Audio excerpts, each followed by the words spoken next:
She tried to weaponize 9/11 against me.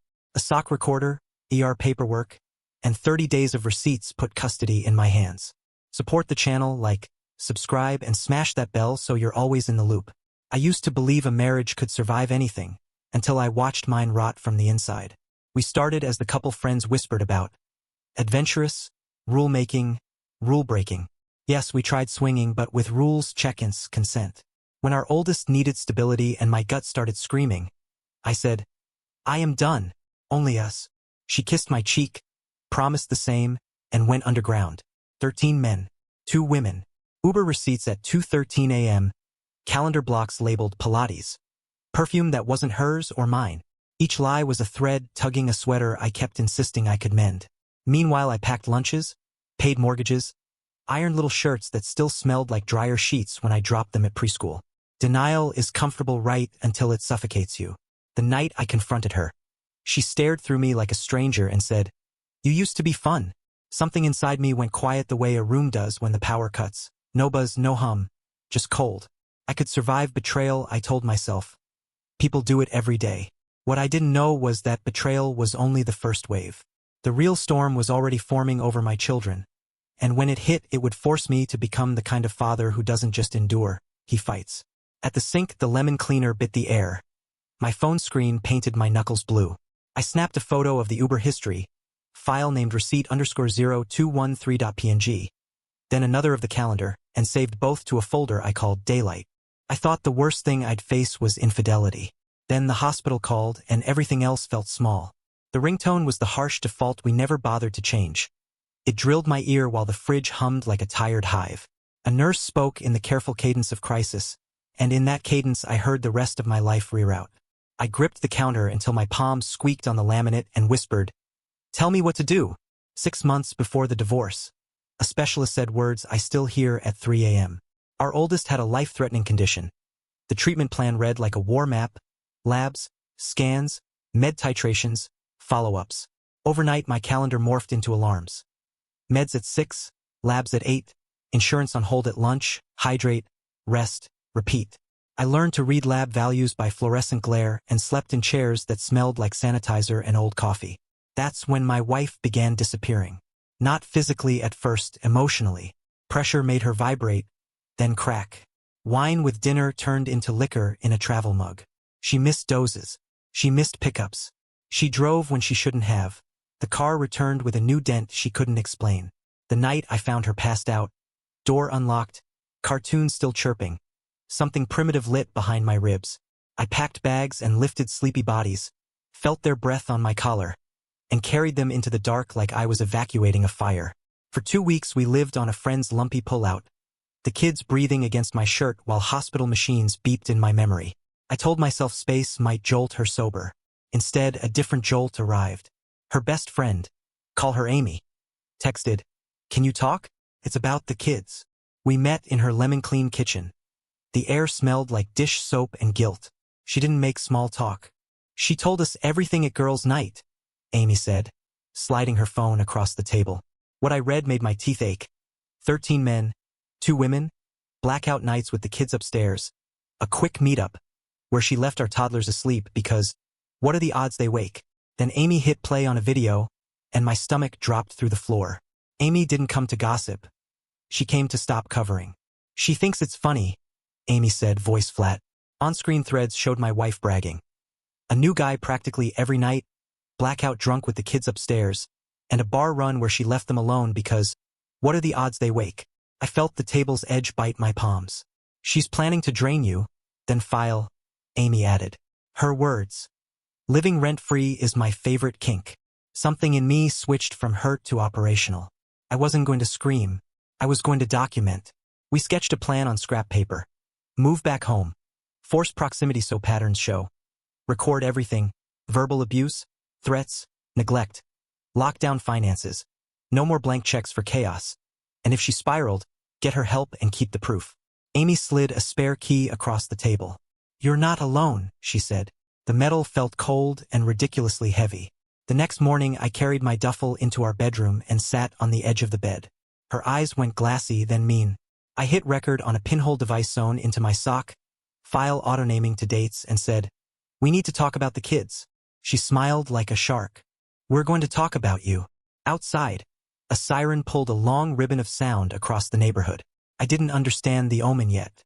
By nightfall, blue lights would paint our walls, and only one of us would be sitting in the back of a cruiser. I opened a folder named Daylight and mirrored her messages to an external drive. Air-gapped, date-stamped, boring in the way evidence should be. I printed a cover sheet, Exhibit A, Messages, and slid it into a binder with tabs labeled accounts and alibis. I set a recorder under the fruit bowl and checked the meter. Bars jumped when I whispered. When she came home, the cologne in her hair wasn't mine and her story was rehearsed. I let it spool and kept the camera of my eyes open. Paper first, pain later.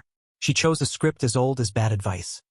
Play scared, dial 911, bet that men are fists before their fathers. She crowded me, poked my chest, hissed that I was trespassing in her house. I kept my hands open and my voice low. It's our home. The kids sleep here. She dialed anyway. By the time the cruisers rounded the corner, she had tears and a tidy speech. I was raging. I wouldn't leave. She feared for her life. They cuffed me on the driveway while little faces peered through blinds like ghost moons. In the back seat, the detective asked, almost bored, if I had anything to say. Yes, I said, and told him about the recorder in my sock. He listened to her threats, her rehearsal of the story she planned to feed him, and the tone in my voice that never rose. His posture changed like a hinge easing. He stepped out, walked to the porch, and asked her to repeat her statement, this time on his phone. She stumbled over details. He pressed play on my audio. The porch went very quiet. Then he asked about leaving the kids alone, about drinking, about the dented car. She snapped, called him names, called me names, told the universe it owed her. When the cruiser door opened again, it wasn't for me. They uncuffed my wrists, apologized to the kids, and put her in the back. The cuffs clicked, cold and indifferent, and the night air smelled like wet pavement and hot metal. Inside, the fridge hummed and the house felt huge and hollow. I tucked the children into bed, palms warm on small foreheads, and stared at the ceiling while the temporary restraining order printed in the next room. I wondered how much lower she could go. The answer was already walking toward us. I saved the clip as 03_911_script.m4a and slid a paper copy of the incident report behind a tab labeled court. The printer's warm ozone curled the page as if even the machine wanted this documented. With the temporary order served, she crashed in Amy's guest room. A mercy I didn't deserve but accepted for the kids' sake. If Rock Bottom had a soundtrack, hers was the cha-ching of our joint accounts. Within 72 hours she bought a new laptop, a top-tier phone at full retail, salon time, and a wardrobe loud enough to need its own spotlight. Amy's texts pinged like metronomes. Photos of receipts, timestamps, and then a 20-minute video she recorded after a heavy thud. On screen my wife swayed, slurred, vomited, and lost control of more than her temper. It wasn't shame porn. It was proof. A person unfit to be alone with two small children. I didn't wait to see the overdraft. I met with the bank manager in a room that smelled like carpet cleaner and ballpoint ink, moved our savings to a new account in my name only, closed joint cards, and shut off overdraft protection so she couldn't light a financial wildfire and leave me holding the hose. By the time she tried to buy a second pair of designer boots, her card declined. She raged to Amy about theft. Amy, done picking sides, pressed record again. Later she texted, "She's talking about hurting herself. My hatred for what my wife had done didn't erase my obligation to keep her alive. For our kids, if not for her." Amy and I made a plan for morning. Which hospital had beds, what words we'd use at intake, who would drive. I charged the tablets, packed snacks, and set an alarm for before dawn. When the sun found our windows, we would move, her toward help, me toward the kind of evidence that silences lies. I saved Amy's clip as 04_relapse.mp4 and printed a still frame with the timestamp in the corner. At the bank, I screenshotted the account changes, 05_freeze.png, and dropped it into the binder behind finance. The evidence didn't feel like revenge. It felt like seatbelts clicking before a crash you hoped wouldn't come. The ER smelled like antiseptic and rain-soaked coats, the kind of cold that lives in the vinyl chairs. Amy's text lit my palm at 5:41. She's worse. Says she wants to disappear. I called, heard slur and sob, and said, "I'm driving." Amy met me at the curb in a hoodie, keys like a rosary in her fist. "She needs a bed, not a lecture," Amy said. "I brought paperwork," I answered, lifting the binder. Triage took her blood pressure, clipped a pulse ox to a shaking finger, and slid a plastic bracelet around her wrist. I photographed the band and the intake label under good light, file names 06_wristband.jpg and 06_intake.pdf. A nurse with kind eyes said, "We're going to keep her safe for evaluation." I didn't cheer. I exhaled. In a small room that smelled like lemon cleaner and microwave soup, a social worker reviewed my timeline, then the clip of her leaving the kids alone, then Amy's videos. "Thank you," she said, voice low. "You've documented this carefully." "I want her alive," I said. "And I want the children protected." She nodded, wrote notes with a soft scratch. "We can initiate a short hold," she said. "After that, it's voluntary or court-connected treatment." I nodded. "I'll file for temporary orders today." She looked at my binder again. "And because you've disclosed leaving the kids unsupervised while intoxicated, I'm a mandated reporter. Expect contact from child services." The vending machine hummed like a lazy hive. I texted my mother, "We're okay. Hold tight." The social worker slid 2 pamphlets and a list of programs across the table. Paper rasped under my fingers. "You're going to get a call," she repeated gently. "Be ready to open the door." My attorney's office smelled like paper dust and black coffee.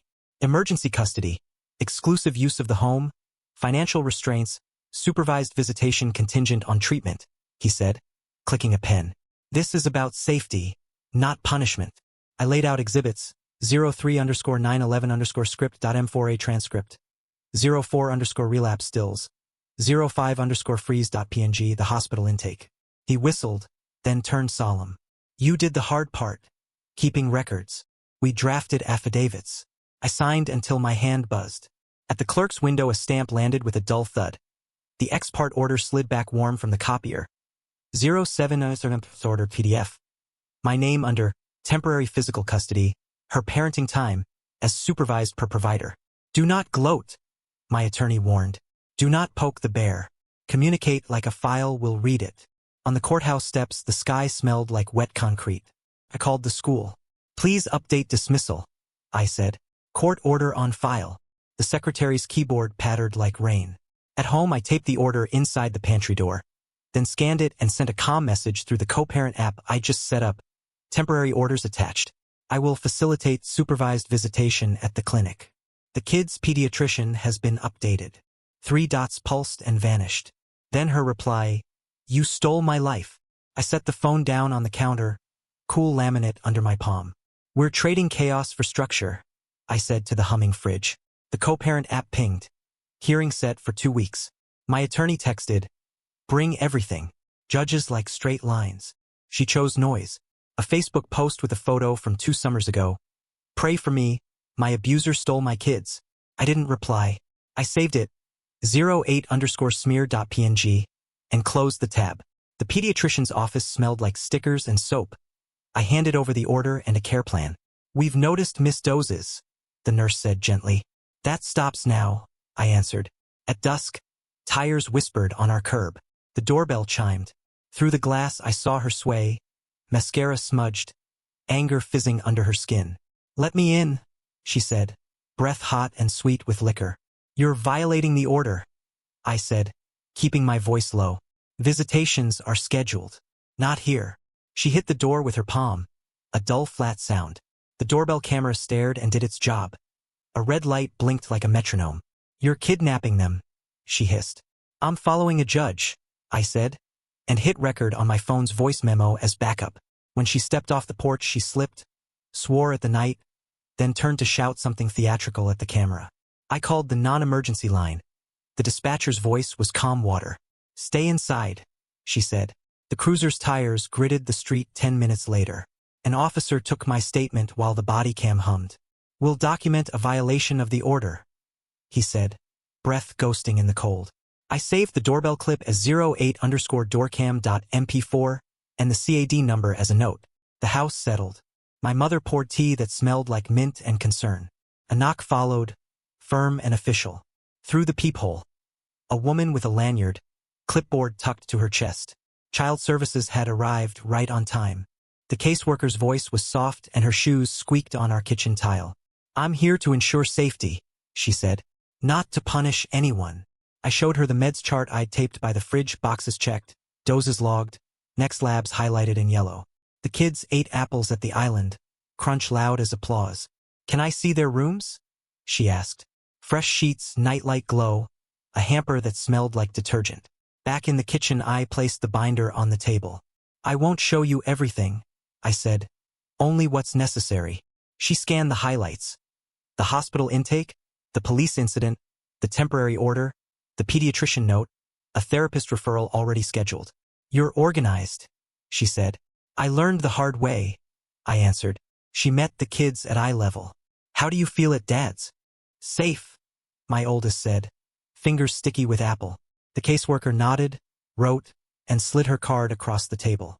We'll recommend continued placement with you, supervised visits for Mom, and a safety plan, she said.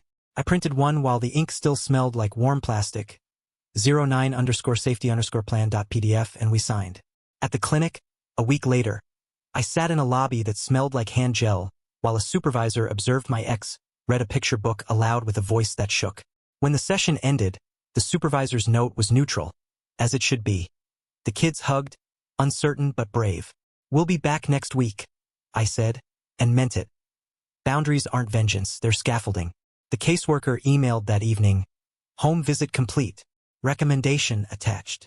I filed it under court and circled the date of the final hearing in blue on the wall calendar. The house breathed. The clock blinked. And for the first time in months, I slept for 6 hours without waking to count breaths in the dark. Courtrooms smell like dust and patience. I wore a clean shirt, carried the binder that had become my spine, and sat where the deputy told me. She came in with a lawyer who looked like he billed by the comma. Any chance of reconciliation? The judge asked, not unkind, with gavel silent beside her hand. There's no safe path back, I said. My attorney spoke in straight lines. The hospital hold, the 911 reversal, the financial hemorrhage I'd stopped, the violation at my door, the safety plan, the supervised visits. He did not insult her. He did not need to. Her counsel argued the word weaponized like it was a prayer. The judge read the order slowly, every vowel careful. Temporary physical custody to father continues as permanent, she said. Mother's parenting time shall remain supervised until sustained sobriety and treatment are demonstrated, with step-ups upon provider recommendation. Parties will communicate exclusively via the co-parenting application. Financial restraints remain. Either party may move to modify upon a material change. The gavel sounded like a door clicking into the right frame. Outside, the air tasted like metal and relief. I texted Amy a photo of the stamped copy, 10_final order TDF, and she replied with a single word, breathe. At home, I taped the new order inside the pantry next to the old one, then slid it into the binder and closed the cover. The fridge hummed. My oldest laughed at a cartoon in the next room. I put the kettle on and told my mother, we're okay. Some people will call this revenge. I call it the kind of love that keeps children fed and future-proof. Protect your kids. Believe patterns. Keep paper. Would you have fought loud or built a record and let gravity do its job? Tell me in the comments. And if this story helped, like the video, subscribe and ring the bell so you never miss what comes next.